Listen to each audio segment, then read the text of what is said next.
Hello बच्चों, good evening. देखिए मैं आज आपको आगे क्लास बताने जा रहा हूँ।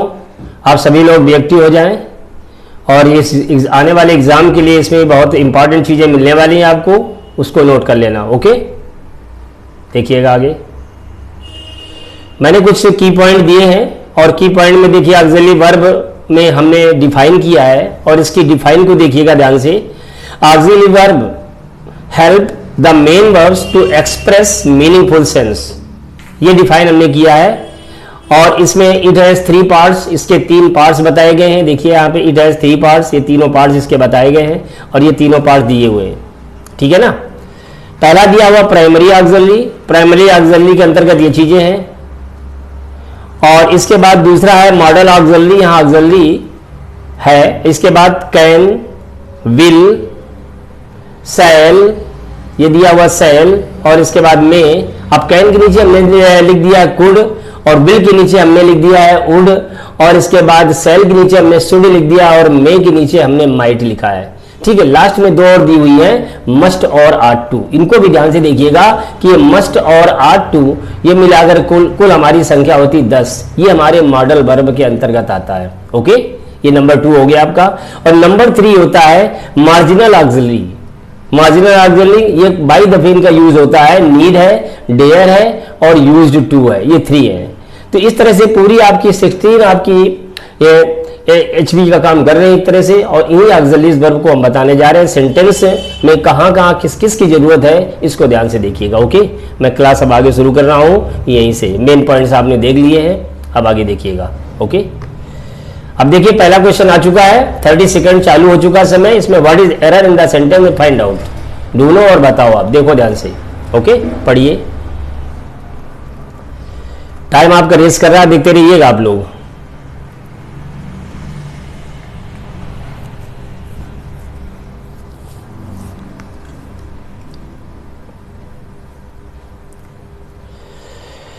निकाल लिया होगा आप लोगों ने एरर क्या है इसमें।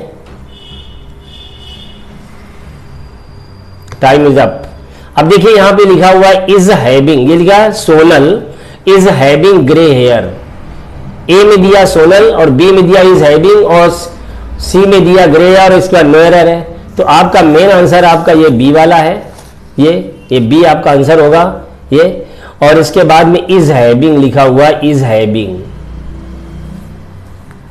इक्वल टू ये, इसकी जगह पर हमें लिखना पड़ेगा सोनल हैज।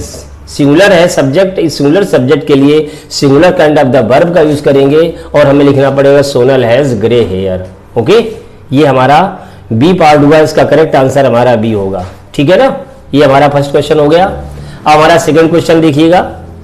ये सेकंड चालू हो चुका है, इसका टाइम भी चालू हो चुका है। इसको पढ़िएगा, इसके 4 विकल्प दिए, where the problem you will search them. ये दिया हुआ पूरा सेंटेंस देख लीजिएगा ध्यान से, मैं अंडरलाइन भी कर रहा हूं इसमें, इसको नोट करिएगा आप लोग, समझ लीजिएगा, अपने दिमाग में नोट करिएगा।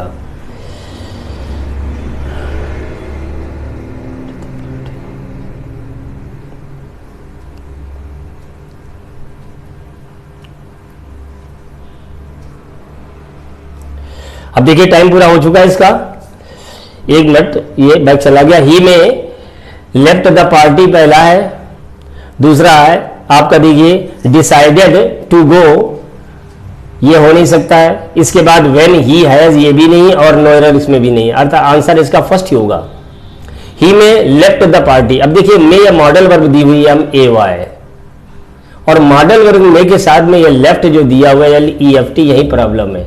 इसकी जगह पर हमें लीव लिखना पड़ेगा, LEAVE, ये हमारा शुद्ध होगा। और हम लीव लिखेंगे तब हो जाएगा he may leave the party when he had decided to go. Okay, तो इसका आंसर हमारा ए होगा। यही आंसर में आप आंसर में ए में टिक लगाओगे, ठीक है ना।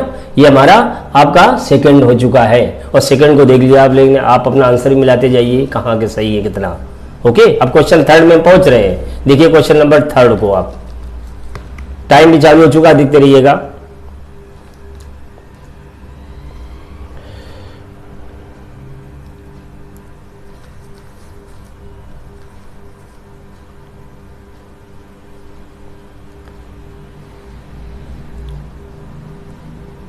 देखिए कुछ ही पल बचे इसमें, ध्यान से देखिएगा, कुछ ही पल बचे। ओके, अब की बार लाइन हमने नहीं खींची है, बता रहे टाइम इज अप। अब देखिए इसमें दिया हुआ सेंटेंस आई एम, ये दिया हुआ पूरा ध्यान से देखिए, I am really bored of this picture, और इसके बाद व्हेन वाज इट एंड। अब इसके बाद I am really bored of this picture, इसमें व्हेन वाज, अब आंसर यहां होगा, ये भी आंसर नहीं, ये भी आंसर नहीं, ये भी आंसर नहीं। अब यहां क्या प्रॉब्लम देखिए, व्हेन वाज, ये पहला जो सेंटेंस ध्यान से देखोगे, I am really bored of this picture, ये प्रेजेंट को बिलोंग करता है, और ये पास्ट कंडीशन आ चुकी व्हेन वाज इट एंड। तो व्हेन वाज की जगह पर ये यहां व्हेन वाज लिखा हुआ है, इसकी जगह पर हमें when will, WHEN, when will, हमें इसका यूज करना पड़ेगा तो हमारा सही होगा। लेकिन आंसर हमारा ए आएगा, आपको टिक लगाना है, और टिक लगाने के साथ साथ सेंटेंस के भाव को भी समझते जाइए कि कहां एरर हुई है, ठीक है ना। ये हमारा क्वेश्चन नंबर 3 इज ओवर, ठीक है। अब क्वेश्चन नंबर 4 में पहुंचिएगा, 4 को देखिएगा ध्यान से, ये 4 का भी टाइम चालू हो चुका है। देखते रहिएगा ध्यान से।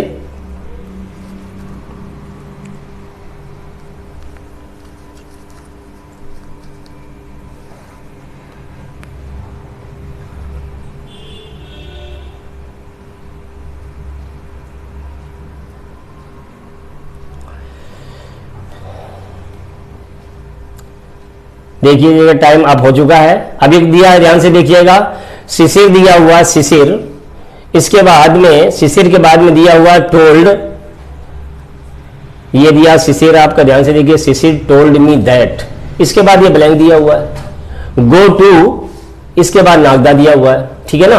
अब इसमें शुड, ये टोल्ड दिया मी दैट, इसके बाद में बिल नहीं, सहल नहीं, इसके बाद में that he would, Shishir told me that he would go to Nagda, इसमें वुड का यूज आएगा क्योंकि ही थर्ड पर्सन प्रोनाउन है, आई और बी से रिलेटेड है नहीं, इसलिए ही के साथ में वुड का यूज आएगा। ये हमारा करेक्ट आंसर होगा, ओके, ये हमारा डी आंसर इसका होगा, और यहां पे हम केवल वुड भरेंगे, ठीक है। ये क्वेश्चन नंबर 4 हमारा हो गया, ठीक है बच्चों। 4 तक हो चुका है, 5वां क्वेश्चन का टाइम भी चालू हो चुका है, देखिएगा, पढ़िएगा इसको ध्यान से। 5वां क्वेश्चन, इसको आप खुद पढ़ लीजिएगा, हम इसमें अंडरलाइन भी नहीं कर रहे हैं, आप पढ़ के देखिएगा।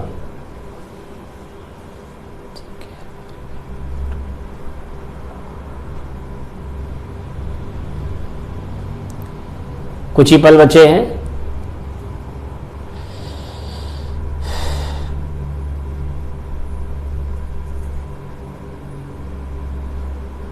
ओके, टाइम हो चुका, देखिए अब हम पढ़ के बता रहे हैं आपको। Will see care for a cup of hard coffee. अब इसमें 4 विकल्प दिए हुए हैं, एरर हमारी यहीं पे है, ये हमारा आंसर आपका यही होगा, ये हमारा, इसके कोई मतलब नहीं, इससे कोई मतलब नहीं, इससे कोई मतलब नहीं। अब देखिए विल सी जहां लिखा हुआ है, विल की जगह पर हमें वुड का प्रयोग करना पड़ेगा, क्योंकि जब हम नम्र निवेदन करते हैं तो यहाँ वुड का यूज आएगा, इसलिए would see care for a cup of hard coffee, ठीक है ना। शुद्ध हमारे यहाँ पर बिल की जगह पर वुड होगा, इस तरह से हमारा आंसर ए, इस पे आप टिक लगाओगे, ठीक है। ये क्वेश्चन नंबर हमारा 5th हो गया। अब क्वेश्चन नंबर 6, इसका भी टाइम चालू होगा, ध्यान से देखिए।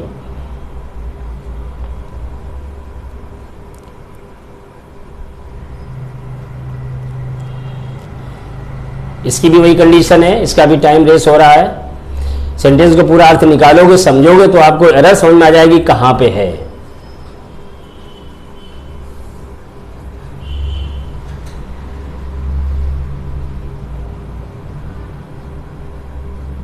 ओके, टाइम हो चुका है। देखिए हमारा करेक्ट आंसर होगा सी वुड, सी वुड टेक की जगह पर सी शुड टेक आएगा। अब देखिए पूरा अर्थ हम बता देते तब समझ में आएगा ऐसा क्यों होगा। इससे कोई मतलब नहीं, इससे भी कोई मतलब नहीं, इससे भी कोई मतलब नहीं। हरितमा लुक्स वेरी टायर्ड, हरितमा बहुत थकी हुई लगती है, कामा लगा हुआ है। सी वुड जहां लगा हुआ, इसकी जगह पर आपको यहां पर शुड लिखना होगा, SHOULD। She should take full rest now, उसे पूरा आराम करना चाहिए, ठीक है ना। ये क्वेश्चन नंबर हमारा ये 6 हो चुका, और इसका आंसर आपका डी होगा, डी पे टिक लगाओगे, ठीक है। अब क्वेश्चन नंबर 7 देखिए, इसका भी टाइम चालू हो चुका है।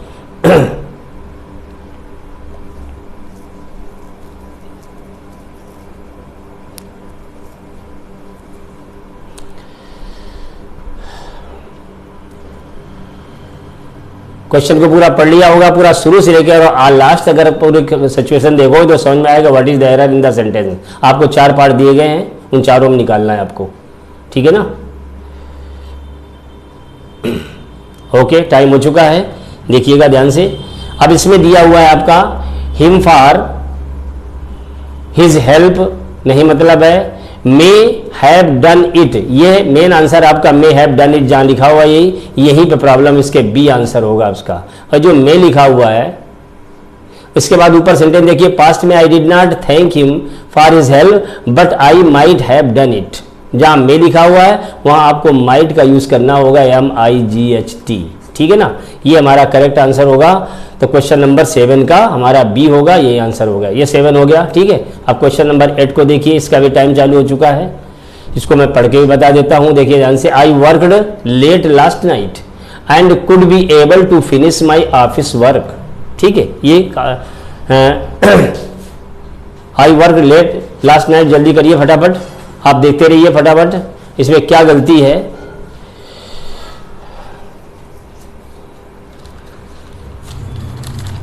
कुछ पल बचे हुए, ध्यान से देखिए। अब देखिए टाइम इसका खत्म हो चुका है और इसको देखिए इसमें क्या गलती, कैन बी एबल, देखिए वर्कड, ये वर्कड जो दिया हुआ WORKED,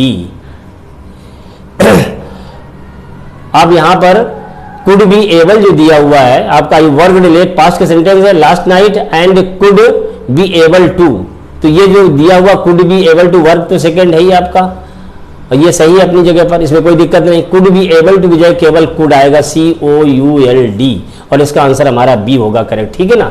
ये हमारा बी ही इसका आंसर होगा। ये क्वेश्चन नंबर हमारा 8 हो गया, ठीक है। अब क्वेश्चन नंबर 9 में पहुंचिए। 9 में फिल इन दी ब्लैंक्स दिया हुआ है, ध्यान से देखिएगा, इसका टाइम भी चालू हो चुका है।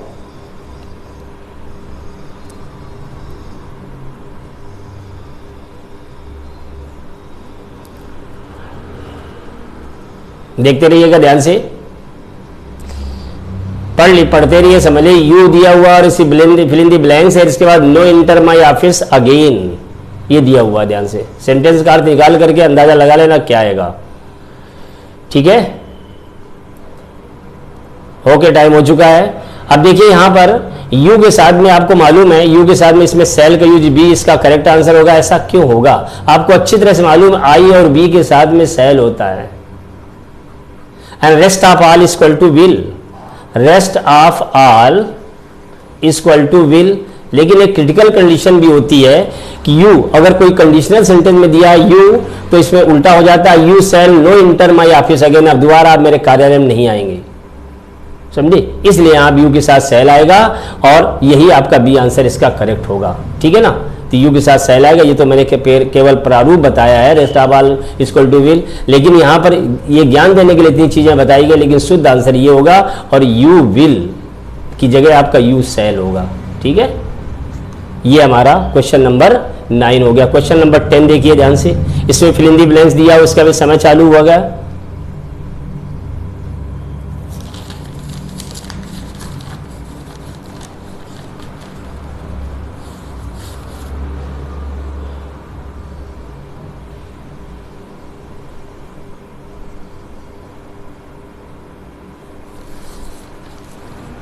देखते रहिएगा ध्यान से।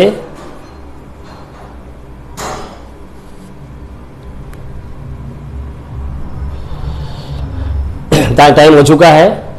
अब इसमें दिया ओनली वॉच, ये सेंटेंस दिया हुआ है, ध्यान से देखिएगा, ये दिया हुआ है ओनली वॉच, और इसके बाद में दिया हुआ है कामा लगा हुआ है यू, और इसके बाद डैश डैश दिया, not touch flowers from the park, इसमें सेल इससे आएगा नहीं आपका, समझे। और इसके बाद उड, इसके बाद शुड दिया हुआ, कैन दिया हुआ है, इतनी चीजें ओनली वॉच यू, इसके बाद में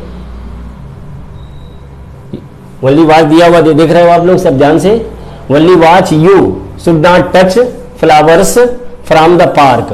अब इसमें एडवाइस दिया जा रहा है, इसका सी नंबर आएगा, you should not touch flowers from the park, आपको फूल नहीं छूने चाहिए पार्क में, तो 10 नंबर में आपका सी नंबर आंसर आएगा। यहाँ पे शुड का यूज आएगा SHOULD, ये you should not touch flowers from the park. ठीक है, ओनली वॉच, केवल देखो, एक नसीहत दी गई है और इसको छुओ मत। ये आपका हो चुका है क्वेश्चन नंबर 10। अब क्वेश्चन नंबर 11 देखिए, इसका भी टाइम चालू हो चुका है।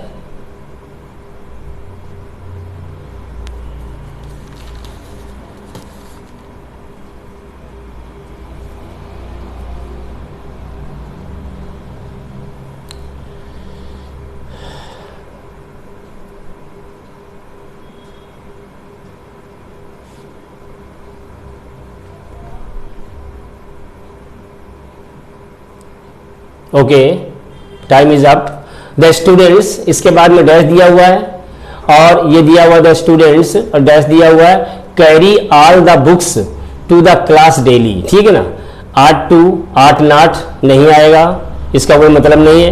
हैव नॉट, इससे कोई मतलब नहीं। वुड नॉट, इससे भी नहीं। अब ये आपका नीड नॉट। अब देखिए स्टूडेंट नीड नॉट, नीड की आवश्यकता हम मेन बार एमबी में यूज करते हैं और एचबी में यूज करते हैं। आपकी एमबी दी हुई है, मेन वर्ब कैरी है, देखिए कैरी दी हुई है, जो वर्ब आपकी है इसमें जिसमें अंडरलाइन कर रहा हूं ये मेन वर्ब है। तो student need not carry all the books, विद्यार्थियों को सारी किताब लाने की जरूरत है टू द क्लास डेली, कक्षा में प्रतिदिन। इसके बाद आपको यहाँ पर क्वेश्चन नंबर डी आएगा और इसका करेक्ट आंसर हमारा डी होगा। ठीक है, क्वेश्चन नंबर हमारा 11 हो गया। ठीक है ना। अब क्वेश्चन नंबर हमारा 12 देखिए, 12 का भी टाइम चालू हो चुका है।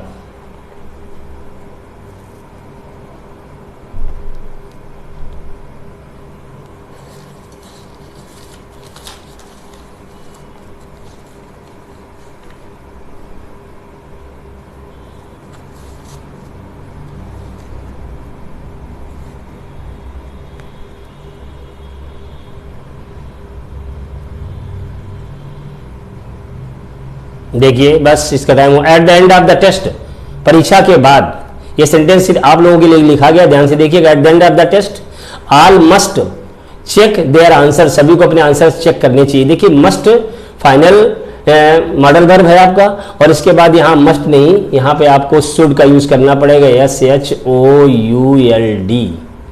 ठीक है, एडवाइस की जा रही है at the end of the test, परीक्षा के अंत में all should check their answer, सभी को अपना उत्तर चेक करना चाहिए, जांचना चाहिए। ये हमारा क्वेश्चन नंबर 12 हुआ। ठीक है ना। ओके, अब क्वेश्चन नंबर 13 में देखिए ध्यान से, इसमें क्या दिक्कत है।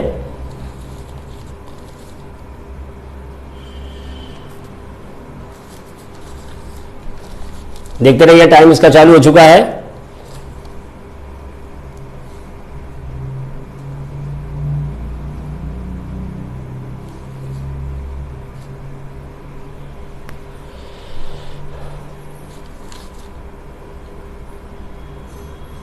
ओके, टाइम खत्म है। देखिए when I was young I ought to learn, अब इसमें ABCD करके दिया हुआ थ्योरम देखिए, ए में दिया है, देखिए ध्यान से, ये दिया when I was young I ought to learn और गुड हैबिट्स नो एरर। इसमें केवल हमारे बी में प्रॉब्लम है, जहां आर्ट टू लर्न है वहां पर आना चाहिए ought have to learn, LEARNT। आपका इसका यूज करना पड़ेगा, when I was young I ought to have learned good habits और नो एरर। इसमें नो एरर से कोई मतलब नहीं, तो आपका इसका आंसर हमारा बी होगा। ठीक है ना, यहां पर ये आंसर लिखना पड़ेगा। क्वेश्चन नंबर 13 हो गया हमारा। क्वेश्चन नंबर 14 देखिए, इसका भी टाइम चालू होगा। She can not come to the party,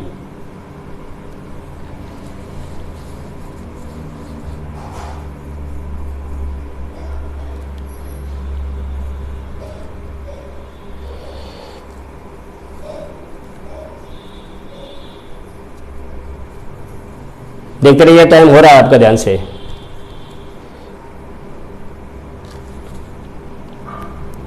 अब देखिए यहां पे दिया है she can not come to the party. अब ये सेंटेंस दिया हुआ, ध्यान से देखिए आप। She can not come to the party, party में नहीं आ सकती। As she was not well, अब देखिए यहां पर वो उसकी हालत ठीक नहीं थी, तो यहां पर जब कैन नॉट दिया, इसकी जगह पर हमें कुड लिखना पड़ेगा। सी कुड नॉट या कुडंट लिख दो आप, ठीक है ना। सी कुडंट कम, इसका बी आंसर हमारा करेक्ट होगा। She couldn't come to the party as she was not well, वो ठीक नहीं थे। 14 नंबर का हो गया हमारा। ठीक है, इसका आंसर हमारा ये बी होगा। ठीक है, ये 14 नंबर हुआ। अब इसके बाद लास्ट क्वेश्चन दिया जा रहा है 15 नंबर का, उसको ध्यान से देखिएगा आप लोग। ठीक है, इसमें टाइम चालू होगा। Chetan says that he did all work for the peace of parents. Time चालू हो चुका है, इसमें हम अंडरलाइन भी कर रहे हैं, इसको देखिएगा। Chetan says that he did all work for the peace of parents. Okay, ये आंसर निकाल लीजिए ए बी सी डी में क्या प्रॉब्लम है। ठीक है, इसको देखिएगा ध्यान से।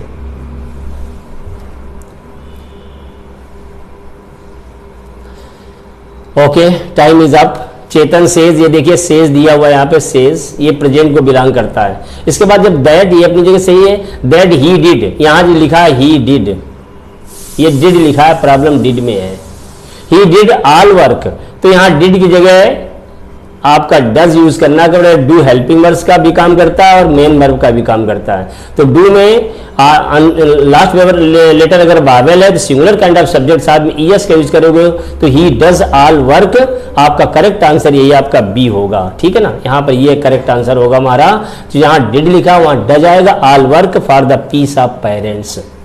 चेतन कहता है वो अपने सारे काम अपने माता पिता की शांति के लिए करता है, अर्थात क्वेश्चन ये नंबर आपका बी ही इसका करेक्ट आंसर होगा। ओके, इस तरह से आप लोगों के ये 1 से 15 तक हो चुके हैं। आप लोग अपना आंसर मिला चुके होंगे। आप कहां तक सही पहुंचे और कितना सही आप लोगों का हुआ है। Okay, thank you for all.